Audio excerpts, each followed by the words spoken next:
Hi. കഴിഞ്ഞ ദിവസം സ്റ്റുഡിയോയിൽ ഡ്രസ്സ് എടുക്കാൻ പോയിരുന്നു ഐഷൂട്ടിക്ക്. ഇതാണ് ഇപ്പോഴത്തെ അവിടുത്തെ അവസ്ഥ. എല്ലാം വാരി വലിച്ചിട്ടിരിക്കുകയാണ്. എനിക്ക് വയ്യാത്തതുകൊണ്ട് തന്നെ എനിക്ക് കുനിഞ്ഞ് നിന്ന് ഡ്രസ്സ് ഇട്ട് നോക്കിപ്പിക്കാനൊന്നും പറ്റാത്തതുകൊണ്ട് റിയാസ്‌ഖാനും സച്ചും കൂടി എടുത്തു കൊടുത്തോളാന്ന് പറഞ്ഞു.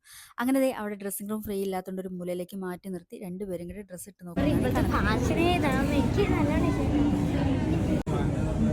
പക്ഷെ വേറെ കുറേ ഈ വൈറ്റ് ക്രോപ്പ് ടോപ്പ് ഒക്കെ കണ്ടിട്ട് ഭയങ്കരമായിട്ട് പെട്ടെന്ന് ഡ്രസ്സ് എടുത്തതുകൊണ്ട് തന്നെ കോംപ്ലിമെൻ്റ് ആയിട്ട് ഒരു ഷൂ വാങ്ങിത്തരാമെന്ന് പറഞ്ഞ് ദേ നേരെ ഷൂ വാങ്ങാനുള്ള കടയിലേക്ക് കയറിപ്പോയി. സത്യം പറഞ്ഞാൽ അവിടെ നിന്ന് തുടങ്ങിയതാണ്. ഞാൻ ഡ്രസ്സ് എടുക്കാൻ ഒരുപാട് താമസമാണ്. കൊച്ചിനെ കൊണ്ട് പോയാൽ വെറുതെ ഞാൻ എൻ്റെ ഡ്രസ്സ് നോക്കി നിന്നാണ് സമയം കളയുന്നതൊക്കെ പറഞ്ഞ് കുറേ പരാതിയായിരുന്നു. കാരണം ഇന്ന് ഇവരെടുത്ത് കൊടുത്തപ്പോൾ പെട്ടെന്ന് എടുത്തു കഴിഞ്ഞു എന്നുള്ളതായിരുന്നു പരാതി.